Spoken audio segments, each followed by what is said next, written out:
WhatsApp और 2 नए features जल्द ही पेश करने वाला है। इन 2 फीचर्स में से एक फीचर का नाम है क्विक स्टेटस रिएक्शन फीचर, जिसके जरिए यूजर्स किसी भी अन्य यूजर के स्टेटस पर क्विक रिएक्शन दे पाएंगे। वहीं दूसरे फीचर से यूजर्स अपने व्हाट्सएप प्रोफाइल के जरिए ही इवेंट क्रिएट कर पाएंगे और उसे अपने कॉन्टैक्ट लिस्ट में मौजूद अन्य यूजर्स के साथ शेयर करके उन्हें इनवाइट भी कर सकेंगे।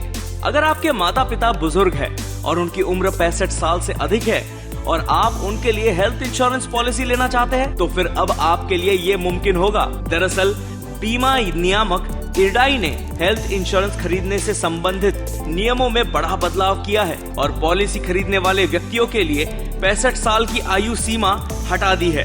इससे पहले ग्राहक केवल 65 साल की उम्र तक ही नई हेल्थ इंश्योरेंस पॉलिसी खरीद सकते थे। कर्मचारी भविष्य निधि संगठन यानी EPFO ने PF खाता धारकों को बड़ी राहत देते हुए निकासी के नियम में बदलाव किया है।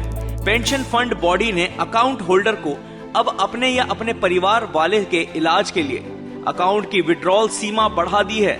अब तक विड्रॉल सीमा 50,000 रुपए तक थी, लेकिन अब इसे बढ़ाकर 1 लाख रुपए तक कर दिया गया है।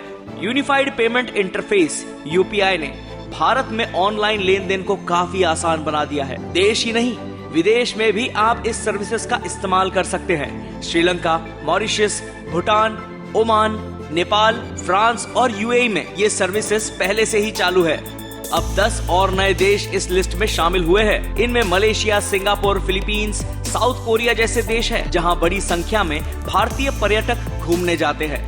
ऑनलाइन फ्रॉड को रोकने के लिए सरकार पूरी तरह से एक्शन मोड में दिखाई दे रही है। Home ministry, SBI, payment services limited और टेलीकॉम ऑपरेटर की टीम मिलकर एक तगड़ा प्लान बना रहे हैं, जिसके तहत फोन पर OTP भेजने पर उसके मौजूदा दर्ज बैंक एड्रेस और उसकी मौजूदा जियो लोकेशन की मिलान की जाएगी।